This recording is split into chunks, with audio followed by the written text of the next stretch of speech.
네, 앞서 전해드린 것처럼 국민의힘 대선 후보 경선 2차 컷오프 결과 윤석열, 홍준표, 유승민 후보와 함께 원희룡 전 제주지사가 4강 후보로 진출했습니다. 원전 전 지사, 4강에만 포함되면 판을 바꿀 것이다 라고 공언해 왔는데요. 자, 이번 컷오프 결과와 함께 앞으로 행보, 각오를 직접 들어보겠습니다. 원희룡 후보님 나와 계시죠? 네, 안녕하세요. 네, 안녕하세요. 아주 표정이 밝아 보이십니다. 먼저 축하 인사드리고요. 4강에 이제 네. 진출하신 건데 짧게 소감부터 들어보겠습니다.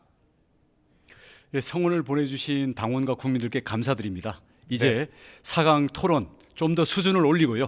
또 예. 이재명 지사에 대해 그 내용을 밝힐 수 있는 데 최선을 다하겠습니다. 네, 원희룡 후보가 어떤 이유로 이 지지층의 마음을 얻었다 이렇게 생각하십니까? 아마 그 토론 마지막에 이재명 지사의 대장동 게이트에 대해서 예. 분명하고 아주 결기 있게 우리 국민들의 의혹을 밝혀내는 그 모습에 예. 아마 마음들을 많이 정하지 않으셨나 생각합니다. 그렇군요. 알겠습니다. 앞서 4강에만 진출한다면 한 달 내에 이 판세를 바꿀 자신이 있다 이렇게 이야기해 오셨는데, 자, 어떻게 판을 바꿀 수 있다는 겁니까? 우선 저는 예. 이 보수 정당의 개혁을 위해 20년간 이 정치 경험과 행정 경험을 쌓은 원희룡이 예. 어떻게 나라를 바꿀지에 대해서 그 비전을 제시를 하면서 토론의 수준을 올리겠습니다. 네네. 뿐만 아니라 현재 이재명의 대장동 게이트를 비롯해 가지고 거기에서 지금 가면을 쓰고 있는 이 문재인 정권의 부동산 폭등에 대해서 그 실체를 밝힘으로써 우리 국민들의 의혹과 국민들의 분노를 예. 강렬히 대변함으로써 국민들의 신뢰를 얻도록 하겠습니다. 알겠습니다. 자, 현안 이야기 해보겠습니다. 먼저 대장동 게이트, 지금 검경 수사가 한창 진행 중입니다. 그런데 앞서 강조를 해주셨는데 대장동 게이트 잘 알고 있다, 일타 강사다 이렇게 표현하셨습니다. 자, 대장동 게이트의 실체는 뭐라고 생각하십니까?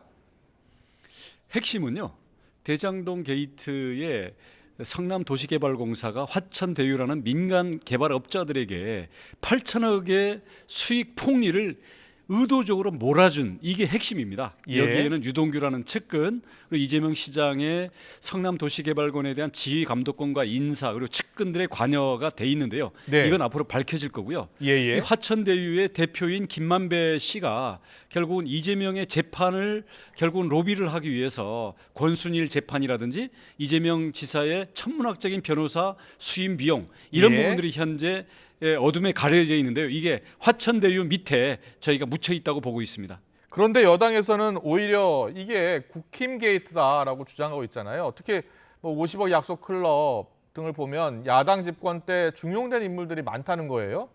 자, 이 부분은 어떻게 보세요? 이 부동산 개발업자들이라든가 아니면은 이 법조들은 김만배 그리고 유동규 그리고 이재명 지사가 쓴 도구에 불과합니다. 이 도구들은 정권이 바뀔 때마다 그쪽 정권에 줄 서면서 돈과 권력을 쫓는 사람들인데요. 예. 이 사람들 중에 일부가 국민의힘 인사인 건 사실이고요.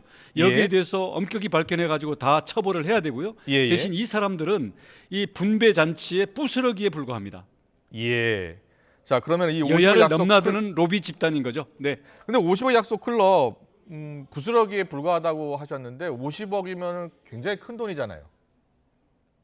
그렇죠. 거기에 박영수 특검 같은 경우에는 예. 김대중 정부 때부터 그 민주당과 가까운 사람이라고 할 수가 있겠고요. 예. 또 거기에 보면 여러 그 6명이 물론 확정적인지는 모르겠습니다만 예. 그분들이 정권을 넘나들면서 권력과 부를 추구했던 사람들입니다. 예. 특정 정당 거기에 로비 자금에는 당적이 없습니다. 네, 로비 자금에는 당적이 없는 것으로 보인다.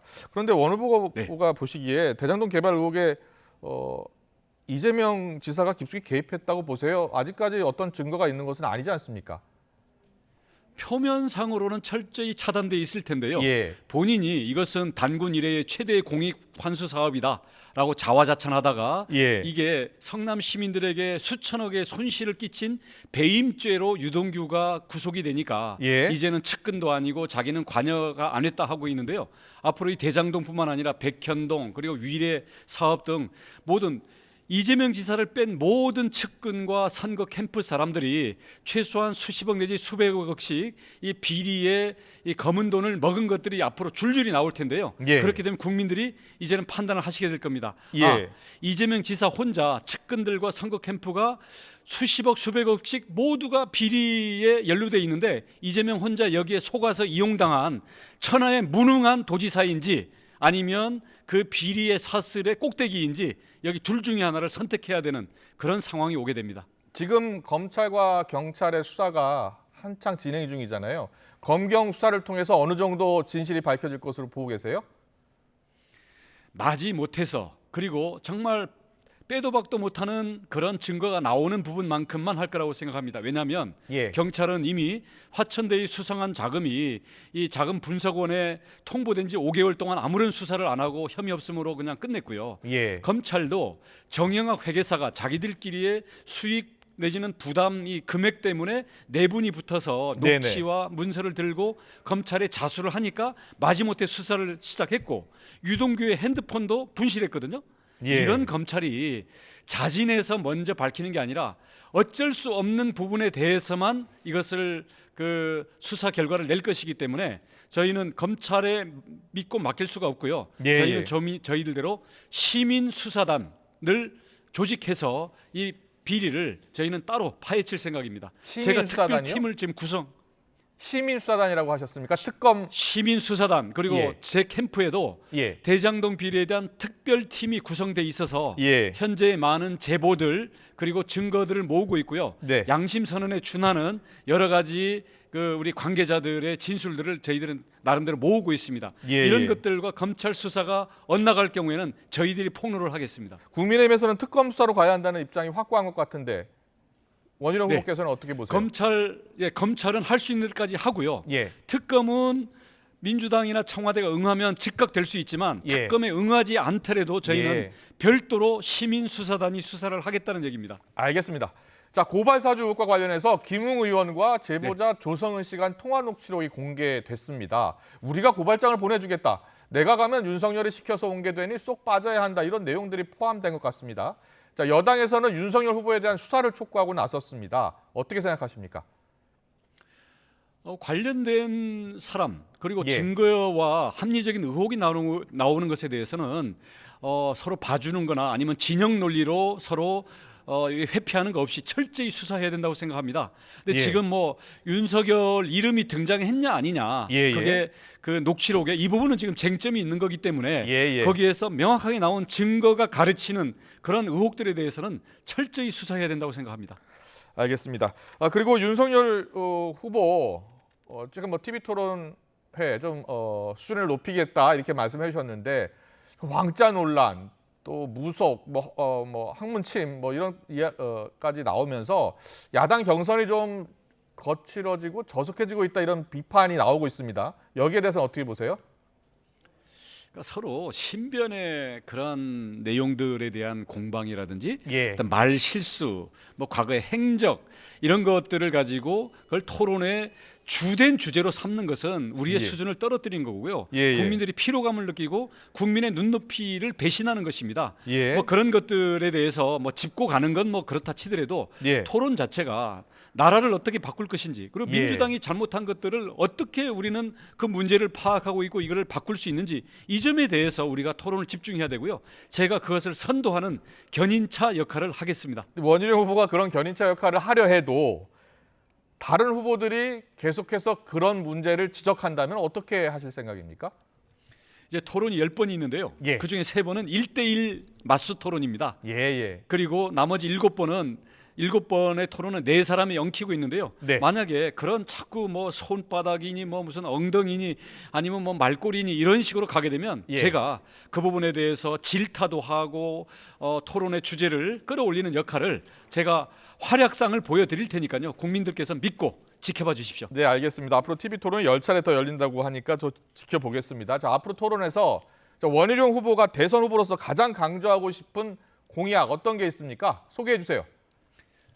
저는 우선 자영업자들이 지금 죽어가고 있기 때문에 여기에 예. 대해서 충분한 손실 보상과 앞으로의 경쟁력을 갖출 수 있는 방안, 이것은 IMF 때의 구제금융에 준해서 예. 우리 자영업자들을 살려서 경제를 우리가 회복시켜야 된다고 보고 있고요. 예. 두 번째로는 우리 내 집 마련을 포기하지 않게끔 우리가 국가가 내 집 마련을 하는 국민들에게 절반을 투자해 줌으로써 예. 새로운 주택이 지어지지 않더라도 기존 주택에 대해서도 국가가 국민들의 내 집 마련을 도와주는 반반 주택, 이것이 국가가 이제는 국민들의 절망을 기회의 사다리로 놓아주는 국가 찬스, 이게 여러 가지가 있는데 이 부분들을 우리 국민들에게 구체적인 희망 플랜으로서 제가 제시를 하겠습니다. 네, 문재인 정부의 부동산 정책 실패에 대해서도 강조를 할 것이다라고 얘기하셨는데 문재인 정부가 왜 네. 부동산 정책을 실패했다고 보십니까?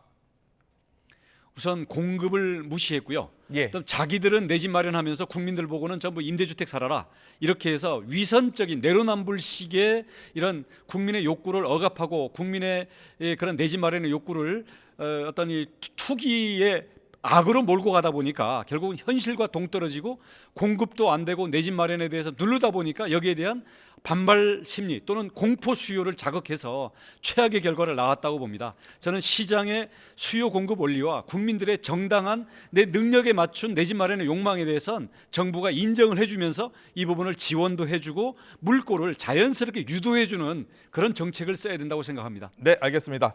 자, 앞으로 윤석열, 홍준표, 유승민 후보와 함께 이제 진검 승부를 펼쳐야 합니다. 마지막으로 원희룡이 최종 후보가 돼야 하는 이유를 듣고 마무리하겠습니다. 저는 이재명의 대장동 비리의 실체를, 몸통과 뿌리를 모든 국민들이 인정하고 심지어는 이재명 지지자들도 혀를 내두를 수밖에 없을 정도로 저는 증명하고 끝까지 파헤치겠습니다. 그를 통해서 정권 교체의 당위성을 온 국민들에게 밝힐 것이고요. 정권을 교체했을 때 우리가 바꿀 앞으로의 경제 성장과 그리고 일자리 창출과 국민들에게 내 집 마련의 희망의 사다리를 놓아줄 수 있는 그 비전에 대해서 제가 그동안 경험하고 준비해 온 것을 제시함으로써 국민의 기대와 신뢰를 회복함으로써 정권 교체에 저는 결정적인 중심 역할을 하겠습니다. 네, 알겠습니다. 여기까지 듣겠습니다. 지금까지 국민의힘 대선 주자 4강에 진출한 원희룡 전 제주지사와 함께했습니다. 잘 들었습니다. 고맙습니다. 고맙습니다.